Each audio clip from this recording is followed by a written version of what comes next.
Hello friend, welcome to success magic success. मैं मनीराज सिंह आपका अपने यूट्यूब चैनल में स्वागत करता हूं। तो आइए स्टार्ट करते हैं।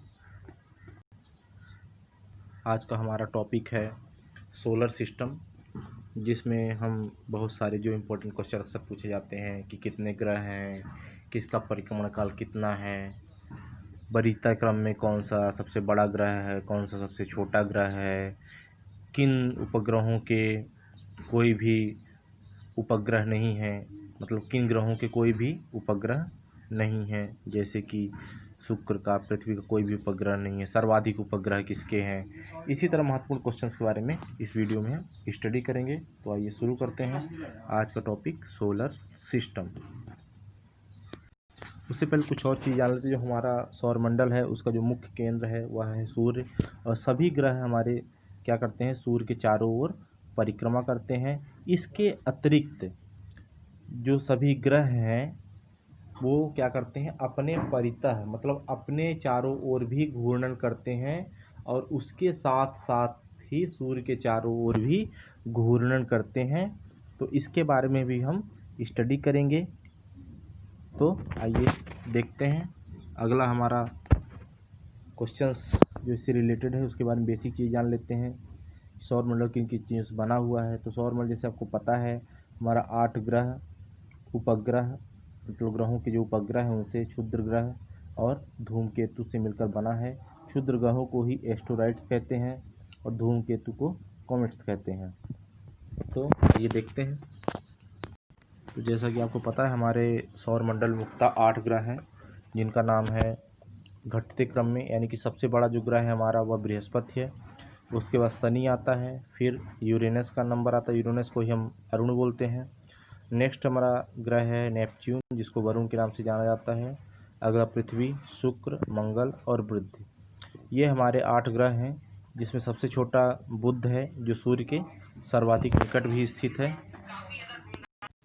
इसी कड़ी में एक इम्पोर्टेंट क्वेश्चन ये आता है कि प्लूटो का ग्रह का दर्जा कब ख़त्म किया गया। तो प्लूटो का ग्रह का दर्जा 24 अगस्त 2006 को IAU, जो कि अंतर्राष्ट्रीय अंतरिक्ष संघ का बैठक हुई थी, उसमें यम प्लूटो को ग्रह का दर्जा समाप्त कर दिया गया था। और इसकी खोज 1930 में क्लाइन टॉमबार्ड नामक वैज्ञानिक ने की थी। तो आइए देखते हैं सभी ग्रहों का परिक्रमण काल और उनके अक्ष पर घूर्णन की अवधि कितने दिन है, उसके उपग्रह कितने हैं। तो अक्सर ये क्वेश्चन पूछा जाता है कि ऐसे कौन से 2 उपग्रह हैं जिनका कोई, मतलब ऐसे कौन से 2 ग्रह हैं जिनका कोई भी उपग्रह नहीं है। तो बुध और शुक्र ऐसे 2 ग्रह हैं जिनका कोई भी उपग्रह नहीं है। इसके अतिरिक्त एक उपग्रह वाला जो ग्रह है वह पृथ्वी है, और सर्वाधिक उपग्रह वाला जो ग्रह है, सबसे बड़ा हमारा ग्रह जो बृहस्पति है, उसमें 63 उपग्रह उपस्थित है। इसके अतिरिक्त जो हम सबसे छोटा ग्रह है वह बुध है, उसी वरीयता क्रम में शुक्र। ये हमारे 8 ग्रह हैं जो कि बुध, शुक्र, पृथ्वी, मंगल, बृहस्पति, शनि, अरुण, वरुण है। और जो बुध का परिक्रमण काल है सूर्य के चारों ओर वह है 88 दिन है। एक चक्कर लगाने में 88 दिन का समय लगता है। और अपने स्थित के चारों ओर घूमने में उसको 56.65 दिन का समय लगता है, जबकि शुक्र को 224.7 दिन का समय लगता है, और अपने पतः घूर्णन करने में 257 दिन का समय लगता है। पृथ्वी को एक चक्कर लगाने में 365 दिन लगता है, जबकि अपनी स्थित के चारों ओर घूमने में 1 दिन का समय लगता है। इसी घूर्णन के कारण पृथ्वी पर दिन और रात होते हैं। इसके उपग्रह का नाम चंद्रमा है। अगला हमारा ग्रह है मंगल। मंगल का जो परिक्रमण काल होता है वो 687 दिन का होता है, और यह अपने परितः 3.03 दिन में अपने चारों ओर घूर्णन कर लेता है, और इसके 2 उपग्रह हैं। अगला हमारा ग्रह है जो सबसे बड़ा ग्रह है बृहस्पति। इसका परिक्रमण काल सूर्य के चारों ओर 4333 दिन का होता है, यानी कि इतने दिन में एक चक्कर सूर्य का लगा पाता है, और अपने परितः 0.45 दिन में अपने चारों ओर घूम पाता है, जबकि इसके सर्वाधिक उपग्रहों की संख्या 63 है। अगला हमारा ग्रह है शनि। शनि का जो परिक्रमण काल है 10,759 दिन का होता है, यानी कि यह 10,759 दिन में सूर्य के चारों ओर एक चक्कर लगा पाता है तथा अपने परितः 0.43 दिन में एक चक्कर पूरा कर लेता है। और इसके दूसरा सबसे कम उपग्रह कह सकते हैं, मतलब बढ़ते क्रम में दूसरे नंबर पर आता है। 31 उपग्रह है इसके। नेक्स्ट हमारा है अरुण, जो कि 30,686 दिन में सूर्य का एक चक्कर लगाता है और 0.45 डे में अपनी एक परिक्रमा अपने चारों ओर पूरा कर लेता है और इसके उपग्रहों की संख्या 21 है। अंतिम हमारा ग्रह जो सबसे दूर स्थित है और सबसे सर्वाधिक समय लेता है, 60,188 दिन में सूर्य के चारों ओर एक चक्कर लगा पाता है और अपने परितः 0.66% में दिन में अपने चारों ओर परिक्रमा करता है। उसके उपग्रह की संख्या कितनी है? 8 है। तो अगला देखते हैं कुछ क्वेश्चन जो अक्सर पूछे गए हैं। सबसे बड़ा ग्रह कौन सा है? तो बृहस्पति है, जिसे जुपिटर भी बोलते हैं। सूर्य का सबसे छोटा ग्रह बुध या निकट ग्रह कह सकते हैं इसको। पृथ्वी का उपग्रह चंद्रमा है। सूर्य के सबसे निकट ग्रह कौन सा है? तो बुध है। सूर्य से सबसे दूर स्थित कौन सा है? पहले कौन सा था? पहले प्लूटो था, जिसे हटा दिया गया। अब कौन सा है? वरुण या नेपच्यून। पृथ्वी के सबसे निकट ग्रह कौन सा है? तो शुक्र है। सबसे अधिक चमकीला ग्रह कौन सा है? शुक्र। सबसे चमकीला तारा साइरस। सबसे अधिक उपग्रहों वाला ग्रह बृहस्पति, पता है आपको। सबसे अधिक भारी ग्रह बृहस्पति। नीला ग्रह किसे कहा जाता है? पृथ्वी को। हरा सुबह का तारा किसे कहा जाता है? शुक्र को। सांझ का तारा शुक्र को। पृथ्वी की बहन किसे कहा जाता है? शुक्र को कहा जाता है। इसके अतिरिक्त देख लेते हैं पृथ्वी का आकार कैसा है। तो पृथ्वी का आकार दीर्घ वृत्ताकार है और इसकी अनुमानित आयु कितनी है? देख पा रहे 460,000,000 इस तरह से इसकी आयु है और दीर्घ वृत्ता का इसका पथ है, आकार अंडे के आकार का है। तो अगला देखते हैं क्षेत्रफल कितना है संपूर्ण धरातल? 70%। कितना है? ये सभी क्वेश्चंस हैं, तो ये आप देख सकते हैं। इसमें पूछ लेता है कि पृथ्वी का जो पलायन वेग है, निर्गमन गति कितनी है? तो 11.2 किलोमीटर प्रति सेकंड है। ये अक्सर क्वेश्चन पूछ लिया जाता है, तो मैं इसको एक बार अंडरलाइन कर रहा हूँ कि पृथ्वी का परिक्रमण काल कितना होता है। तो इसे आप लोग नोट कर सकते हैं, 11.2 किलोमीटर। आकार पूछ देता है तो दीर्घवृत्ताकार है, अंडे के आकार का। मृत सागर जो मतलब कि गहराई वाला सागर है वो कौन सा है? उसकी 11,033 मीटर है, जो कि प्रशांत महासागर में स्थित है। समुद्र तल सागर की सर्वाधिक गहराई ये है, यहाँ पे है 11,033 किलोमीटर। और निचला स्थान है मृत सागर, जिसकी 396 मीटर मतलब वहाँ पे गहराई है। और अपने अक्ष में कितने दिन घूम पाती है? 23 घंटे 56 मिनट 4.9 सेकंड में पृथ्वी अपने चारों ओर एक चक्कर पूरा कर लेती है, यानी अप्रोक्सीमेट एक दिन। इसके अतिरिक्त कुछ और क्वेश्चन है। पृथ्वी द्वारा सूर्य के परिक्रमा पर कितना दिन का एक्चुअल समय लगता है? तो 365 दिन 5 घंटे और 48 मिनट का समय लेती है। पृथ्वी का उपग्रह चंद्रमा है। अक्ष का कक्षा में तल में झुकाव कितना डिग्री का है? तो 23.27 डिग्री का है। भूमध्य रेखा की परिधि क्या है? 40,075 किलोमीटर। ध्रुवीय परिधि कितनी है? 40,074, यानी कुछ 50 किलोमीटर की समथिंग है, इसलिए इसका झुकाव भी है। और सूर्य के सबसे नज़दीक की अवस्था उपसौर कहलाती है, जो कि 3 जनवरी को होती है, जिसमें कि सूर्य हमारा बड़ा दिखता है। और अपसौर में क्या होता है? सूर्य दूर होता है, इसलिए थोड़ा छोटा दिखाई देता है, वो होती है 4 जुलाई को। तो इसी कड़ी में कुछ और प्रश्नों को देख लेते हैं। तो इसमें हमारा पहला क्वेश्चन है, सौर प्रणाली खोज किसने की थी? तो इसकी खोज कोपरनिकस, जो कि ग्रहों के गति संबंधित भी नियम दिए थे, ने इसकी खोज की थी। नेक्स्ट क्वेश्चन है, निम्नलिखित कौन सा सौर मंडल का भाग नहीं है?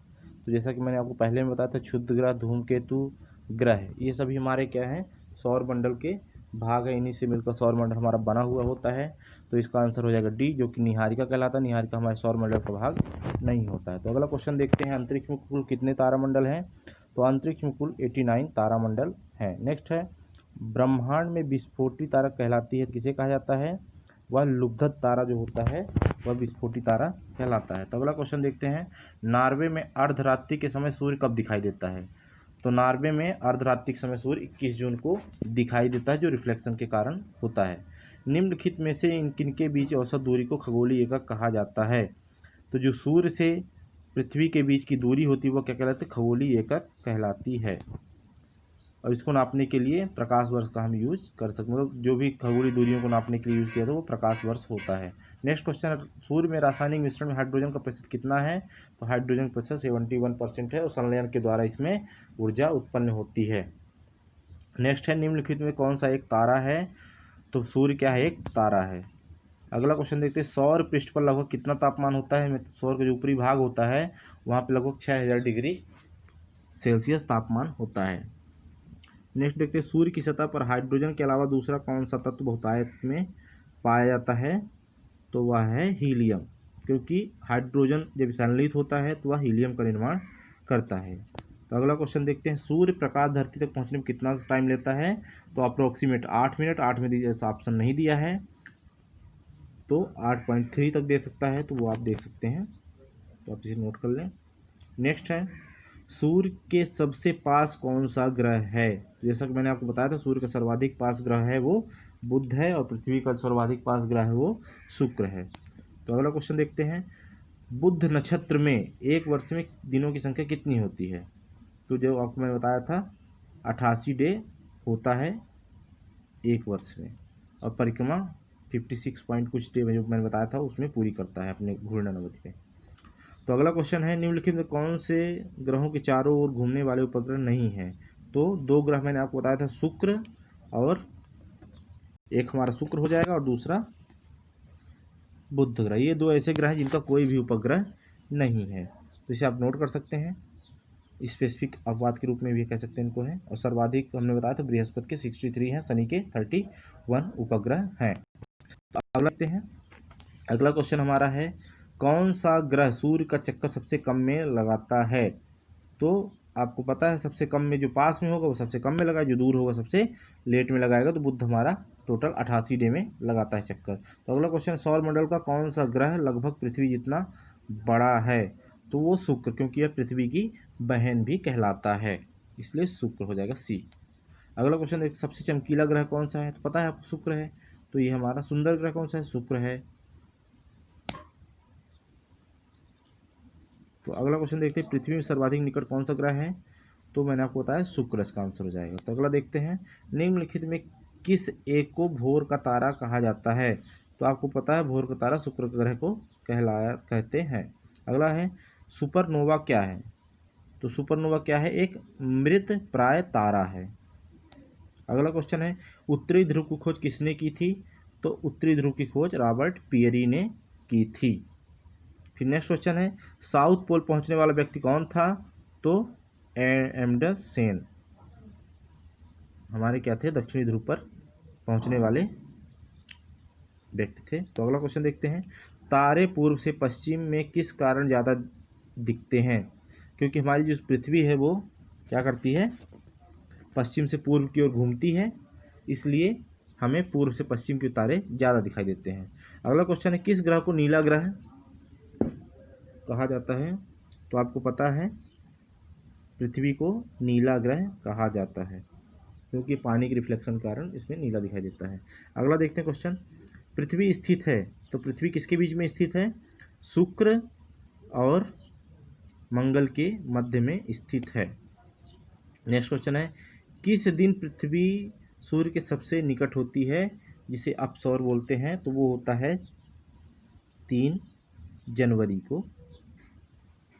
ये क्वेश्चन मैंने उपसौर अवसर बताया है आपको, जुलाई में 4 जुलाई को और 31 जनवरी को। तो अगला क्वेश्चन देखते हैं, पृथ्वी सूर्य से अपनी अधिकतम दूरी पर होती है, आपको बताया था कब दूरी पर होती है? 4 जुलाई को, जिसे अपसौर बोलते हैं। नेक्स्ट है, सूर्य से पृथ्वी की दूरी लगभग कितनी है? तो वो है 149.6 मिलियन किलोमीटर। अगला क्वेश्चन है, अपने अक्ष पर पृथ्वी एक चक्कर कितने समय में पूरा करती है? तो 24 घंटे। यदि नहीं दिया है 23 से 56 4 मिनट दिया है, तो ये हमारा सही आंसर होगा, या 24 घंटे लगा सकते हैं। अगर नहीं दिया है ऑप्शन तो 4 मिनट कह सकते हैं, 3 मिनट 56 सेकंड कम लगता है। तो अगला क्वेश्चन है, पृथ्वी के सबसे निकट स्थित ग्रह कौन सा है? तो वह है शुक्र ग्रह।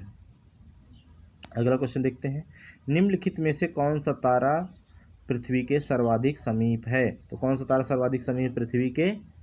तो सूर्य हो जाएगा। नेक्स्ट है, यह किसने सर्वप्रथम प्रतिपादित किया था कि सूर्य हमारे सौरमंडल का केंद्र है और पृथ्वी उसकी परिक्रमा करती है? तो यह हमारे कापर्निकस, जिन्होंने ग्रह संबंधित नियम दिया था, उन्होंने दिया है। नेक्स्ट क्वेश्चन देखते हैं, किसने सबसे पहले पृथ्वी की परिधि को मापा? तो यह इरेटोस्थनीज ने नापा था। नेक्स्ट है, पृथ्वी का ध्रुवीय व्यास उसके विस्फीति व्यास से कितना कम है? थोड़ा सा अंतर है, 50 से थोड़ा सा कम, यानी कि ऑप्शन बी। ये भी मैं आपको क्वेश्चन में बता चुका हूँ, तो आप लोग इसको देख सकते हैं कितना डिफरेंस है, 40,475 और 40,443 किलोमीटर, सॉरी 23 किलोमीटर। तो ये अंतर है। तो अगला क्वेश्चन देखते हैं, पृथ्वी का विषुवतीय व्यास लगभग कितना है? वो है 12,750 किलोमीटर। नेक्स्ट है, पृथ्वी को उसके काल्पनिक अक्ष पर घूमने को क्या कहते हैं? तो उसे हम घूर्णन कहते हैं। नेक्स्ट क्वेश्चन है, पृथ्वी को अपनी कक्षा में गति कैसी करती है? तो मैंने आपको बताया था, पश्चिम से पूर्व की ओर गति करती है, इसलिए हमें सभी चीज़ें पूर्व से पश्चिम की ओर भागती हुई दिखाई देती हैं। जैसे कि हम आगे की ओर बढ़ते हैं तो कोई वस्तु हमको आगे से पीछे की ओर जाते दिखती है, यदि हम पीछे से आगे की ओर बढ़ते हैं तो हमें आगे से पीछे की ओर जाते हुए दिखाई। जैसे आपने बस उसमें ट्रेवल किया होगा, तो बस हमारी यदि उत्तर की ओर जा रही हो तो पौधे क्या दिखते हैं हमको? दक्षिण की ओर भागते हुए दिखते हैं। तो सेम यहाँ पे लॉजिक यहाँ पे लगता है कि जब पृथ्वी अपनी कक्षा में गति करती है तो पूर्व से पश्चिम की ओर करती है, तो मतलब वस्तुएं हमको पूर्व से पश्चिम को दिखती हैं, और एक्चुअल में गति क्या होती है? पश्चिम से पूर्व की होती है। इसका ऑप्शन नंबर ए हो जाएगा, जैसे कि आपको स्क्रीन में दिख रहा है। नेक्स्ट क्वेश्चन है, सूर्य तथा पृथ्वी के मध्य सर्वाधिक दूरी किसके दौरान होती है? तो वो जब क्या होता है? उपसौर में पास रहता है और अपसौर में दूर रहता है। तो इसका आंसर हो जाएगा अपसौर। इसको याद रखना, अपसौर यानी कि जब हम सूर्य से दूर रहते हैं तो अपसौर की स्थिति उत्पन्न होती है, ये यानी जो दूरी रहेगी, और फिर पास में रहेंगे तो उपसौर। 3 जनवरी को उपसौर, 4 जुलाई को अपसौर होता है, ये आपको ध्यान रखना है। तो इसी तरह महत्वपूर्ण क्वेश्चन की श्रृंखला यहीं पर समाप्त करते हैं। तो नेक्स्ट वीडियो के साथ जल्द ही आपसे मुलाकात होगी, तब तक बने रहें हमारे साथ। बहुत बहुत धन्यवाद। Thanks for watching.